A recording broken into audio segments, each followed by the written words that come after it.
ആരോപണങ്ങൾക്കും വിമർശനങ്ങൾക്കും മറുപടിയായോ എന്നാണ് ചോദ്യം. സ്മൃതി, V D Satheesan നൽകിയ മറുപടി എല്ലാ ചോദ്യങ്ങൾക്കുമുള്ള ഉത്തരമായോ? മുഖ്യമന്ത്രി മറുപടി പറയാനാണല്ലോ വാർത്താ സമ്മേളനം നടത്തിയത്. എല്ലാ മറുപടികളും ശരിയായ മറുപടികളായിരുന്നു എന്ന് ഞാൻ കരുതുന്നില്ല. ചില മറുപടികൾ നല്ല വ്യക്തമായ മറുപടിയായിരുന്നു. ഇത്രയേ വേണ്ടു എന്നുള്ള കൃത്യമായ ധാരണയോട് കൂടിയുള്ള മറുപടിയായിരുന്നു. അതിൽ ഏറ്റവും വാർത്താ സമ്മേളനത്തിൽ ഏറ്റവും നല്ല മറുപടിയായി എനിക്ക് തോന്നിയത് അധ്യാപകരുടെ സമരവുമായി ബന്ധപ്പെട്ട ചോദ്യമായിരുന്നു. അതൊരു മാധ്യമപ്രവർത്തകൻ ചോദിക്കുമ്പോൾ അദ്ദേഹം കൃത്യമായി മറുപടി പറയുന്നു. ഞാൻ 2 തവണ അവരുമായി ചർച്ച നടത്തി, ഇനിയും ചർച്ച നടത്തും, പരിഹാരമുണ്ടാക്കും എന്ന് പറയുന്നു. അത്രയും മതി, ചോദ്യങ്ങൾക്ക് മറുപടി അത്ര മതി. പക്ഷേ മുഖ്യമന്ത്രി പലപ്പോഴും അതിവൈകാരികമായി പ്രതിപക്ഷം എന്താണോ ആഗ്രഹിക്കുന്നത് ആ ചൂണ്ടയിൽ കൊളുത്തി അതിൽ വീണു പോകുന്നു എന്നൊരു അഭിപ്രായം എനിക്കുണ്ട്. പല കാര്യങ്ങളിലും അങ്ങനെയാണ് അദ്ദേഹം മറുപടി പറയുന്നത്. ഇപ്പോൾ ഭക്ഷണവുമായി ബന്ധപ്പെട്ട് അദ്ദേഹം അത് വിരുന്നായിരുന്നു എന്നുള്ള വിമർശനത്തിന് അദ്ദേഹം ഇന്ന് മറുപടി വളരെ വിശദമായി തന്നെ നൽകിയാണ്. ആ പരിപാടിയിലേക്ക് പോയ കാര്യം 3 മണിക്കാണ് അവിടെ എത്തിയതെന്നും 3 മണിക്കാണ് ഉച്ചഭക്ഷണം കഴിച്ചതെന്നും മലബാറിലുള്ളവർ ഭക്ഷണം എങ്ങനെയാണ് തരുന്ന രീതിയെന്നും അദ്ദേഹം വിശദീകരിക്കുന്നു. താൻ അവിടുന്ന് ഭക്ഷണം കഴിച്ചു എന്നതിൽ അവിടെ അവസാനിപ്പിക്കേണ്ടതിന് പകരം കഴിഞ്ഞ സർക്കാരിലെ മുഖ്യമന്ത്രി പ്രളയകാലത്ത് ഭക്ഷണം കഴിക്കാറുണ്ടായിരുന്നില്ലേ എന്ന ചോദ്യം ചോദിക്കുന്നു. എന്തൊരു മോശമാണ്, എന്തൊരു ഹീനമാണ്. അത് ഹീനമാണോ എന്നുള്ളത് കാണുന്നവർ, കേൾക്കുന്നവർ മനസ്സിലാക്കും, അത് വിലയിരുത്തും. അതിനുള്ള കഴിവ് ഇവിടുത്തെ ജനങ്ങൾക്കുണ്ട്. അത് മുഖ്യമന്ത്രി അത് വീണ്ടും അത് വിശദീകരിച്ച് അതിലേക്ക് തന്നെ പിന്നെയും പോയി മറുപടിക്ക് മറുപടി എന്ന രൂപത്തിലേക്ക് പോകുമ്പോൾ വീണ്ടും മാധ്യമങ്ങൾ അത് ആവർത്തിച്ച് ചോദിക്കുന്നുണ്ട്. ഇതിനൊക്കെ മറുപടി പറയുന്ന ഒരു മുഖ്യമന്ത്രി ഉണ്ട് എന്നുള്ളത് പ്രധാനപ്പെട്ട കാര്യമാണ്. ചോദ്യങ്ങൾ ചോദിക്കാൻ പറ്റുന്നു എന്നുള്ളതും പ്രധാനപ്പെട്ട കാര്യമാണ്. അപ്പോൾ അങ്ങനെ ചോദ്യങ്ങൾ വീണ്ടും വീണ്ടും ചോദിച്ചുകൊണ്ടിരിക്കുന്നു. അതിൽ തന്നെ വീണ്ടും കറങ്ങിത്തിരിയുന്ന മുഖ്യമന്ത്രിയാണെന്ന് വാർത്താ സമ്മേളനത്തിൽ കണ്ടത്. ഇനി രണ്ടാമത്തത് ഹെലികോപ്റ്ററുമായി ബന്ധപ്പെട്ടാണ്. ഹെലികോപ്റ്റർ അദ്ദേഹം പറയുന്നത് ഇൻവെസ്റ്റേഴ്സുമായിട്ടുള്ള ഒരു മീറ്റിംഗ് ആയിരുന്നു എന്നുള്ളതാണ്. അപ്പോൾ ഇന്നലെ നമ്മൾ ഈ ചർച്ചയിൽ അദ്ദേഹത്തിന് ഔദ്യോഗിക പരിപാടിയില്ല എന്ന് പറഞ്ഞപ്പോൾ ഞാൻ മുഖ്യമന്ത്രിയുടെ ഓഫീസിൽ ചോദിച്ചപ്പോൾ എനിക്ക് കിട്ടിയ മറുപടി ഒരു ഔദ്യോഗിക പരിപാടി ഉണ്ടായിരുന്നു എന്നുള്ളതാണ്. ആ പരിപാടി എന്താണെന്ന് എന്നോട് പറഞ്ഞിട്ടില്ല എന്ന കാര്യം ഞാൻ പറഞ്ഞാണല്ലോ. അപ്പോൾ ആ പരിപാടി ഇതായിരുന്നു എന്ന് അദ്ദേഹം പറയുന്നു. പക്ഷേ ഇതിലും ഒരു അനാവശ്യമായി അതിപ്പോൾ നിങ്ങൾ അറിയേണ്ടതില്ല, അതിങ്ങനെയും പറയാം, അത് ഒരു കൂടിക്കാഴ്ചയായിരുന്നു. ആ കൂടിക്കാഴ്ചയിൽ ഒരു പൂർണ്ണ രൂപത്തിലേക്ക് എത്തിയിട്ടില്ല. തമിഴ്നാടിനും നമുക്കും കൂടിയുള്ളൊരു മത്സരം അതിലുണ്ട്, അതിലൊരു പൂർണ്ണ രൂപമാകട്ടെ, എന്നിട്ട് ഞാൻ നിങ്ങളെ അറിയിക്കാം എന്ന് പറയുന്ന മറുപടി ആയിരുന്നെങ്കിൽ അത് അവിടെ അവസാനിക്കുമായിരുന്നു. പകരം ഞാനത് പറഞ്ഞിട്ട് അത് നിങ്ങൾ മുടക്കാനാണോ എന്ന് ചോദിക്കുമ്പോൾ ഇവിടുത്തെ മാധ്യമപ്രവർത്തകർ സർക്കാരിൻ്റെ പദ്ധതികളെ അല്ലെങ്കിൽ ഇവിടെ ഇൻവെസ്റ്റേഴ്സ് വരുന്നതിനെ മുടക്കാനുള്ള നടപടികളുമായി മാധ്യമപ്രവർത്തകർ പോകുന്നുണ്ടോ? അങ്ങനെ ഒരു ചോദ്യവും അവിടെ ഉയരുന്നുണ്ട്. അങ്ങനെ ഒരു ചോദ്യത്തിനുള്ള സാഹചര്യം മുഖ്യമന്ത്രി ഒരുക്കേണ്ടതിരുന്നില്ല എന്നാണ് എനിക്ക് തോന്നുന്ന ഒരു കാര്യം. രണ്ടാമത്തെ കാര്യം, ഈ ദുരന്തമുണ്ടായ ശേഷം 3-ാമത്തെ ദിവസമാണ് മുഖ്യമന്ത്രി മറുപടിക്ക് വരുന്നത്. ഈ വിവാദം, ഈ ഹെലികോപ്റ്റർ ഉപയോഗിച്ചതും പൊന്നാനിയിൽ ഭക്ഷണം കഴിച്ചതുമായിട്ടുള്ള വിവാദം വരുന്ന ഘട്ടത്തിൽ വളരെ വേഗം തന്നെ ഇതിൽ ഒരു പ്രതികരണം, ഒരു മൈക്ക് കൊണ്ടുവരുമ്പോൾ അതിനൊരു പ്രതികരണം നൽകുകയോ അല്ലെങ്കിൽ മുഖ്യമന്ത്രിക്ക് തന്നെ മുഖ്യമന്ത്രിയുടെ ഫേസ്ബുക്കിലൂടെ പ്രതികരിച്ചോ വേണമെങ്കിൽ ഒരു മറുപടി ആ ഘട്ടത്തിൽ തന്നെ നൽകാമായിരുന്നു. ഇത് ഒരു ചട്ടപ്പടിയാണ്. ഇപ്പോൾ സാധാരണഗതിയിൽ ബുധനാഴ്ചകളിൽ വാർത്താ സമ്മേളനം നടത്തുന്നു. അപ്പോൾ ബുധനാഴ്ചകളിലേക്ക് എന്ത് വിവാദം ഉണ്ടാകുമ്പോഴേക്കും ബുധനാഴ്ചത്തേക്ക് നീക്കി വയ്ക്കുന്ന രീതി. ഇന്നിപ്പോൾ ബുധനാഴ്ചയില്ല, തിങ്കളാഴ്ച തന്നെ മറുപടി പറയുന്നു. പക്ഷേ അത് വൈകിയ മറുപടി തന്നെയാണ്. ഒരു കാര്യം ഉണ്ടാകുമ്പോൾ അപ്പോൾ തന്നെ അത് പരിഹരിച്ചു പോവുക എന്നുള്ളതാണ് കുറച്ചുകൂടി നല്ല രീതി എന്നാണ് എനിക്ക് തോന്നുന്നത്. ഇതിങ്ങനെ നീട്ടിവെച്ചുകൊണ്ട് കൂടുതൽ അതിന്മേൽ കഥകൾ ഉണ്ടാക്കാൻ, ഉപകഥകൾ മെനയാനൊക്കെ ഉള്ള ഒരു സാഹചര്യം ഒരുക്കി കൊടുക്കേണ്ടതുണ്ടോ എന്ന ചോദ്യം അവിടെ നിൽക്കുന്നു. രണ്ടാമത്തെ കാര്യം ഇതിൽ ഏകോപനവുമായി ബന്ധപ്പെട്ടാണ്. മുഖ്യമന്ത്രി നേരിട്ട് ഏകോപനം നടത്തണം, മുഖ്യമന്ത്രി തന്നെ പ്രതികരിക്കണം എന്നുള്ളത് ഞാൻ പറഞ്ഞ പോലെ കഴിഞ്ഞ സർക്കാരിൻ്റെ കാലത്ത് ഒരു ശൈലിയായിരുന്നു. ഏകോപനം വേണ്ടതുണ്ട്, കാര്യത്തിൽ തർക്കമില്ല.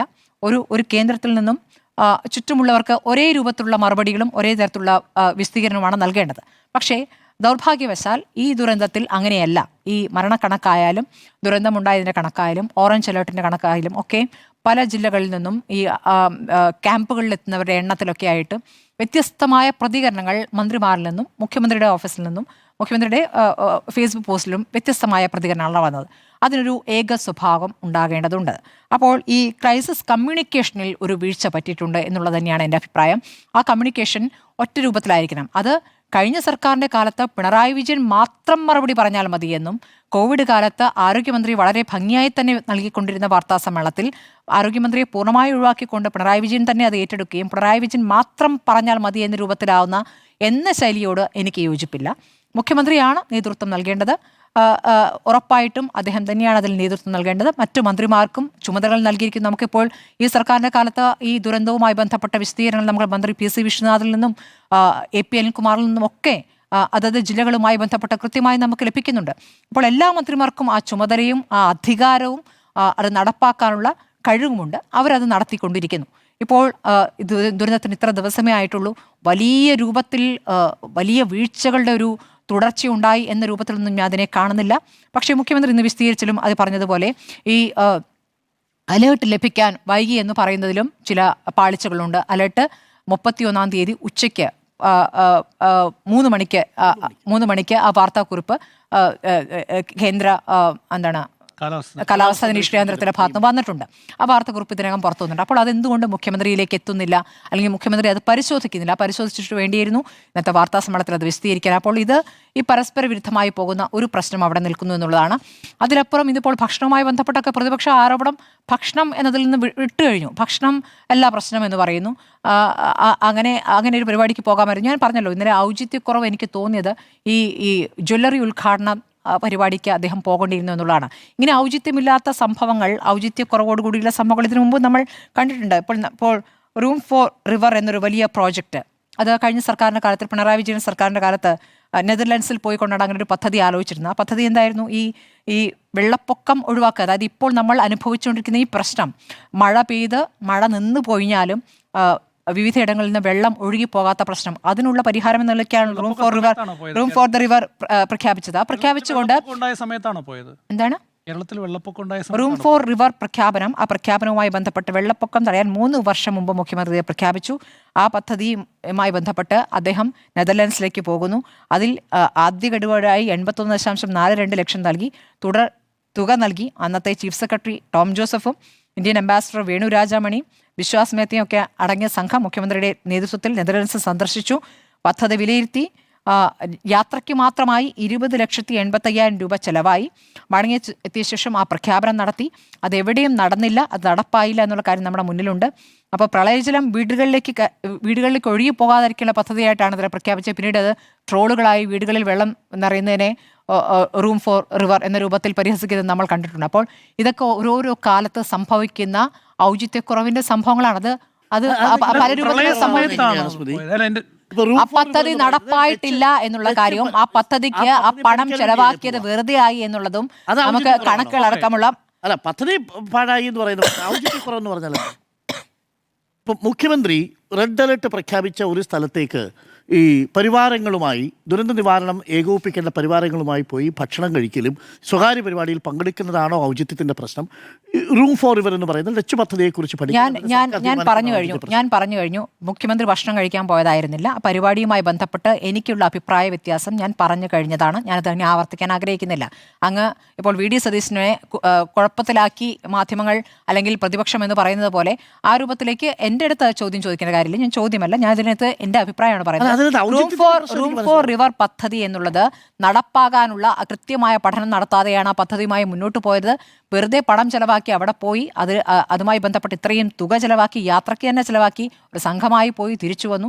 ആ പദ്ധതി നടപ്പായില്ല എന്നത് നമ്മുടെ മുന്നിലെ യാഥാർത്ഥ്യമാണ്. അപ്പോൾ നഷ്ടപ്പെടുത്തിയ കോടികൾ എന്നതിലാണ് അതിൽ അനാവശ്യത്തിൽ നിൽക്കുന്നത്. അപ്പോൾ ഇന്നിപ്പോൾ മുഖ്യമന്ത്രി വിശദീകരിച്ച കാര്യങ്ങളിലുള്ള പാളിച്ചകളും കുഴപ്പങ്ങളും ഞാൻ പറഞ്ഞു കഴിഞ്ഞു. അതാണ് ഞാൻ പറയുന്നത്. മറുപടി ആകുമ്പോൾ എല്ലാ മറുപടിയും വ്യക്തമായിരുന്നില്ല. അദ്ദേഹത്തിന് കൃത്യമായ മറുപടി പറയാൻ അറിയാത്തതല്ല. നിങ്ങളിങ്ങനെ ചോദ്യോത്തരവേള കൊണ്ടുവരാതിരിക്കണ്ട. എല്ലാ കാര്യത്തിലും മറുപടി പറയാൻ അറിയുന്നയാളാണ് മുഖ്യമന്ത്രി. അപ്പോൾ വൈകാരികമായി ഈ തരത്തിൽ ഒരു ശാഠ്യത്തിന്റെ രൂപത്തിലുള്ള പ്രതികരണങ്ങളിലേക്ക് പോകുന്നത് അബദ്ധമാണ് എന്നതാണ് എൻ്റെ. എനിക്ക് സ്മൃതിയോട് ഒറ്റ കാര്യം ചോദിക്കാനുള്ളൂ, നമുക്ക് ബാക്കിയൊക്കെ വിടാം. സ്മൃതി പറഞ്ഞ ഒരേ ഒരു കാര്യം, സ്മൃതി അതിനകത്ത് അനൗചിത്യം തോന്നിയത് ജൂവലറി ഉദ്ഘാടനത്തിന് പോയതാണ്. ജൂവലറി ഉദ്ഘാടനത്തിന് പോകുന്നത് എന്നാ 2-ാം തീയതിയാണ്. യഥാർത്ഥത്തിൽ കേരളത്തിൽ പ്രളയം സമാനമായ സാഹചര്യം ഉണ്ടാകുന്നത് 1-ാം തീയതിയാണ്. എനിക്ക് സ്മൃതിയോടുള്ള ചോദ്യം ഇതാണ്, അത് സ്മൃതിക്ക് ഉത്തരം നൽകാൻ പറ്റുമെങ്കിൽ ഉത്തരം നൽകുക. 31-ാം തീയതി 3 മണിക്ക് കേന്ദ്ര കാലാവസ്ഥാ നിരീക്ഷണ കേന്ദ്രത്തിൻ്റെ കൃത്യമായ മുന്നറിയിപ്പ് വരുന്നു. മിന്നൽ പ്രളയം, താഴ്ന്ന പ്രദേശങ്ങളിലെ വെള്ളക്കെട്ട്, വെള്ളപ്പൊക്കം അടക്കമുള്ളവ ചൂണ്ടിക്കാണിച്ച് ഈ പ്രദേശങ്ങളിൽ, അതായത് 31-ാം തീയതി 1, 2 തീയതികളിലെ കൃത്യമായി ഓറഞ്ച് റെഡ് അലർട്ടുകളെക്കുറിച്ച് പറയുന്നു. മലപ്പുറത്ത് 1-ാം തീയതിയും 2-ാം തീയതിയും ഓറഞ്ച് അലർട്ടുണ്ട് എന്ന് പറയുന്നു. പത്തനംതിട്ട അടക്കമുള്ള പ്രദേശങ്ങളിൽ അലർട്ടുണ്ടെന്ന് പറയുന്നു. ഈ അലർട്ട് വരുന്ന സമയത്ത് മുഖ്യമന്ത്രി അദ്ദേഹത്തിൻ്റെ വസതിയിലാണ്, പോലീസ് റെക്കോർഡ് പ്രകാരം, എറണാകുളത്ത്. അതായത് തൊട്ടടുത്ത ദിവസം കനത്ത മഴയുണ്ട്, തെക്കൻ ജില്ലയിലടക്കം മണ്ണിടിച്ചിലിന് സാധ്യതയുണ്ട് എന്ന് പറയുമ്പോൾ സ്വകാര്യ പരിപാടിക്കാണോ പോകേണ്ടിയിരുന്നത്, പകരം ദുരന്ത നിവാരണ അതോറിറ്റി ഓഫീസിലേക്കാണോ പോകേണ്ടിയിരുന്നത്? അതിന് മാത്രം ഉത്തരം തന്നാൽ മതി. അല്ല, ഈ ഉത്തരം നന്നാ മതി എന്ന് വെച്ചാൽ ഞാൻ ഉത്തരം അധികാരപ്പെട്ട ആളാണോ? അല്ല, അതിനകത്ത് ഔചിത്യം സ്മൃതിക്ക് അനൗചിത്യം ഞാൻ അനൗചിത്യം പറഞ്ഞു കഴിഞ്ഞു. ഞാൻ പറഞ്ഞു ഏത് പരിപാടികൾ. അല്ല, ഞാൻ ഡോക്ടർ അരുൺകുമാറിന്റെ അനൗചിത്യം ചിന്തിക്കുന്നതാണ് അനൗചിത്യമെന്നും ഞാൻ കാര്യമില്ല. കനത്ത മഴയുണ്ടാകുമെന്നും ദുരന്ത നിവാരണ അതോറിറ്റിയുടെ ഓഫീസിൽ പോയി ഏകോപിപ്പിക്കേണ്ട മുഖ്യമന്ത്രി 1-ാം തീയതി എറണാകുളത്ത് നിന്നും സ്വന്തം വീട്ടിൽ നിന്നും 31-ാം തീയതി എറണാകുളത്തുള്ള മുഖ്യമന്ത്രി 1-ാം തീയതി തലസ്ഥാനത്തേക്ക് വരാതെ മലപ്പുറത്തേക്ക് പോയത് എന്തിനാണ്? ഏത് ഔദ്യോഗിക പരിപാടിയാണ് അദ്ദേഹം അന്ന് പങ്കെടുത്തത്? അതിനകത്ത് അനൗചിത്യം തോന്നുന്നില്ലേ? ദുരന്ത നിവാരണ അതോറിറ്റിയുടെ ചെയർമാൻ മുഖ്യമന്ത്രി അല്ലേ? 2-ാം തീയതി ജൂവലറി ഉദ്ഘാടനം വിടൂ. അതിനുശേഷം അപ്പോഴേക്കൊക്കെ ഇവിടെ മനുഷ്യര് മണ്ണിനടിയിൽ പോയി. അരുൺകുമാർ വിടാൻ ആഗ്രഹിക്കുന്നതും അരുൺകുമാർ പിടിക്കാൻ ഉദ്ദേശിക്കുന്നതിനും മറുപടി പറയാനല്ല ഞാൻ ഇവിടെ ഇരിക്കുന്നത്. എനിക്ക് അതിന്റെ ആവശ്യം, എന്നോട് അങ്ങനെ ചോദ്യം ചോദിക്കേണ്ട കാര്യമില്ല. എല്ലാ അങ്ങ് ചോദ്യങ്ങൾ അങ്ങ് പ്രേക്ഷകർ ഉന്നയിക്കാവുന്ന ചോദ്യങ്ങളായിട്ട് ഉന്നയിക്കും. എനിക്ക് അനൗചിത്യമായി തോന്നിയ കാര്യം ഞാൻ ഇവിടെ അങ്ങ് ശ്രദ്ധിക്കാത്തോണ്ടാണ് വാർത്താ സമ്മേളനത്തിൽ പറയേണ്ട കാര്യങ്ങൾ എന്തായിരുന്നുവെന്നും ഈ കാര്യത്തിൽ ഏകോപനത്തിന്റെ പ്രശ്നം ഈ പറഞ്ഞ വാർത്താക്കുറിപ്പ് അങ്ങ് പറഞ്ഞ ഈ ദുരന്ത നിവാരണ അതോറിറ്റിയുടെ വാർത്താക്കുറിപ്പിന്റെ അടക്കമുള്ള കാര്യങ്ങളാണ് ഞാൻ തുടക്കത്തിൽ പറഞ്ഞത്. ഈ ഏകോപനം എന്നാൽ തിരുവനന്തപുരത്ത് പോയി അവിടെ കസേരയിൽ ഇരുന്ന് നടത്തി അവിടെ നിന്ന് കറക്കി വിളിക്കേണ്ട ഒരു കാര്യമാണ് ഏകോപനം എന്ന് ഞാൻ കരുതുന്നില്ല. അദ്ദേഹം വിളിച്ചിരുന്നു എന്നുള്ള കാര്യം മന്ത്രിമാർ സമ്മതിക്കുന്നുണ്ട്. അദ്ദേഹം വിളിച്ചെന്ന് അദ്ദേഹം തന്നെ പറയുന്നുണ്ട്. അപ്പോൾ വിളിക്കൽ എവിടെ നിന്ന് വിളിക്കുന്നു എന്നുള്ളത് നിങ്ങൾക്കൊക്കെ ആലോചിച്ച് നിങ്ങൾക്ക് തന്നെ ആഗ്രഹിക്കുന്ന രീതിയിൽ അതിനെ വിലയിരുത്താവുന്നതാണ്. രണ്ടാമത്തെ കാര്യം, പിണറായി വിജയൻ വയനാട്ടിൽ ദുരന്തമുണ്ടായ സമയത്ത് നമ്മൾ ഓർക്കുന്നുണ്ടാകും. അന്ന് മോദി അവിടെ പോയി കുട്ടികളെ അടക്കം കയ്യിലെടുത്തുകൊണ്ട് ആശുപത്രിയിൽ പോവുകയും ഒരു പ്രകടനമൊക്കെ നമ്മൾ കണ്ടിരുന്നല്ലോ. അപ്പോൾ നമ്മൾ വിചാരിച്ചു പ്രധാനമന്ത്രി ഇപ്പോൾ ഇതാ വലിയ സഹായം തരാൻ പോകുന്നു. ആ സഹായം നൽകിയില്ല. അന്ന് പിണറായി വിജയൻ അവിടെ വന്നിട്ടില്ല എന്നുള്ള വിമർശനം വന്നത് അങ്ങ് ഓർക്കുന്നുണ്ടല്ലോ. അന്നും പിണറായി വിജയൻ അങ്ങോട്ട് വരണമെന്ന് ഞാൻ ആഗ്രഹിക്കുന്നില്ല. ഏതെങ്കിലും സ്വകാര്യ വീട്ടിൽ വിരുന്ന് സൽക്കാരത്തിന് പോയതല്ല. അങ്ങേ ആവേശം കൊള്ളാതെ പറയുന്നത്.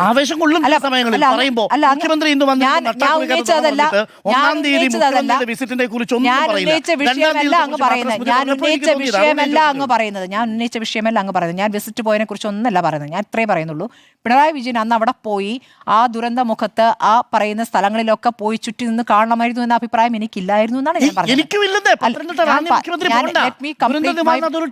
അല്ല, ഞാൻ എന്റെ പോയിന്റ് ഒന്ന് കംപ്ലീറ്റ് ചെയ്തോട്ടെ ഡോക്ടർ അരുൺ.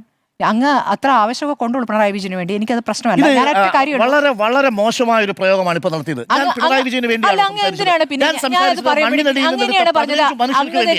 മണ്ണിനടിയിൽ കിടക്കുന്ന ഇപ്പോഴും കാണാതിരിക്കുന്ന 7 പേർക്ക് വേണ്ടിയാ, 7,400 അവരെ രക്ഷിച്ചെടുക്കാൻ ഉത്തരവാദിത്വമുള്ള മുഖ്യമന്ത്രി ഒരു വിരുന്ന് സൽക്കാരത്തിൽ പോയി പങ്കെടുത്തതിനകത്ത് അനൗചിത്യമില്ല എന്ന് എങ്ങനെയാണ് ഒരു മാധ്യമപ്രവർത്തകയെ താങ്കൾക്ക് പറയാൻ പറ്റുക?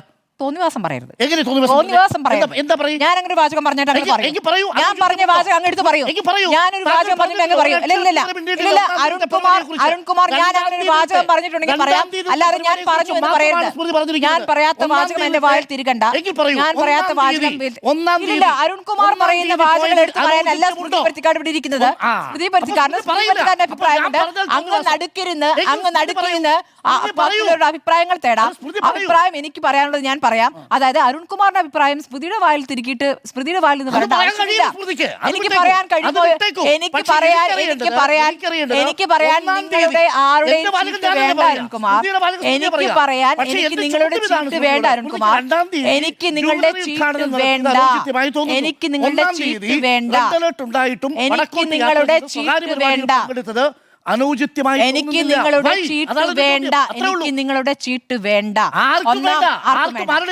അപ്പൊ അങ്ങ് ചീട്ട് വേണമെന്നുള്ള വേണം. ജനങ്ങളുടെ ചീട്ട് ആയിക്കോട്ടെ, അത് വേണമല്ലോ. അതാണല്ലോ നമ്മുടെ ചർച്ചയുടെ വിഷയം. മുഖ്യമന്ത്രിയുടെ മറുപടി ആയോ എന്ന ചോദ്യത്തിനർത്ഥം ജനത്തിനോടുള്ള മറുപടി ആയോ എന്ന് തന്നെയാണല്ലോ ആ ചോദ്യത്തിനർത്ഥം. ആ ചോദ്യം ഞാനാണല്ലോ എഴുതി തന്നത് അല്ലെ? ആ ചോദ്യത്തിനർത്ഥം മുഖ്യമന്ത്രി നൽകിയ മറുപടി ആയോ എന്നുള്ള എന്റെ ഉത്തരം എല്ലാ മറുപടി പറയുന്നുണ്ട്. എല്ലാ മറുപടി അല്ല എന്ന് പറഞ്ഞു. അങ്ങേക്ക് എന്താ മലയാളം പറയാൻ മനസ്സിലാവില്ല? അല്ല, അങ്ങ് ആ തന്ത്രം കയ്യിൽ വെച്ചാൽ മതി. ഇവിടെ ചോദ്യോത്തര വേളയല്ല ഈ പരിപാടി എന്നാണ് ഞാൻ മനസ്സിലാക്കുന്നത്.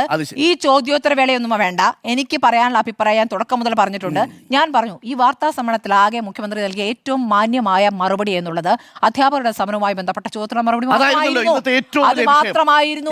ഞാൻ പറഞ്ഞതിന്റെ അർത്ഥം മറ്റു മറുപടികൾ കൃത്യമായിരുന്നില്ല എന്നും അത് അതിവൈകാരികമായിരുന്നുവെന്നും അങ്ങനെ ഒരു മറുപടി എല്ലാ മുഖ്യമന്ത്രിയിൽ നിന്ന് പ്രതീക്ഷിക്കുന്നുവെന്ന് ഞാൻ വളരെ കൃത്യമായി പറഞ്ഞു പക്ഷേ കഴിഞ്ഞു. സ്മൃതിയുടെ ഉത്തരം അങ്ങേക്ക് ഉചിതമായി എന്നാണ്. ഉചിതം എന്നൊരു വാക്ക് മറുപടിയായോ? മറുപടിയായി, പക്ഷേ എല്ലാ മറുപടിയും കൃത്യമായിരുന്നില്ല എന്ന് ഞാൻ പറഞ്ഞു കഴിഞ്ഞു. അങ്ങ് യെസ് ഓർ നോയിൽ മറുപടി ആയോ ഇല്ലയോ? മറുപടി എല്ലാ മറുപടിയും കൃത്യമായിട്ടില്ല. മറുപടി ചില കാര്യങ്ങൾ മറുപടി പറഞ്ഞു. അതെന്റെ സൗകര്യം. അതെങ്ങനെയത് മറുപടി ആയോ? മറുപടി പറയല്ലേ വാർത്താ സമ്മേളനം മറുപടി. അല്ലാതെ സമയം കഴിഞ്ഞു എന്ന് പറഞ്ഞ് വാർത്താ സമ്മേളനം അവസാനിപ്പിച്ച മുഖ്യമന്ത്രിയൊന്നും നമ്മൾ ഈ ദിവസങ്ങളിൽ കണ്ടിട്ടില്ല. വാർത്താ സമ്മേളനത്തിൽ ചോദ്യങ്ങൾക്ക് മറുപടി പറയുന്നുണ്ട്. പക്ഷേ അദ്ദേഹം അക്ഷമയോടെ നൽകിയ മറുപടികളാണ് കണ്ടിട്ടില്ല. ആ മറുപടികൾ തന്നെയാണ്. ആ മറുപടി കൃത്യമാണോ, നമുക്ക് തൃപ്തികരമാണോ എന്ന് ചോദിച്ചപ്പോൾ തൃപ്തികരമല്ല എന്നാണ് ഞാൻ പറഞ്ഞത്.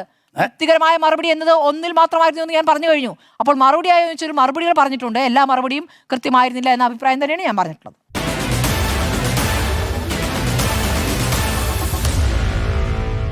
Meet the editors.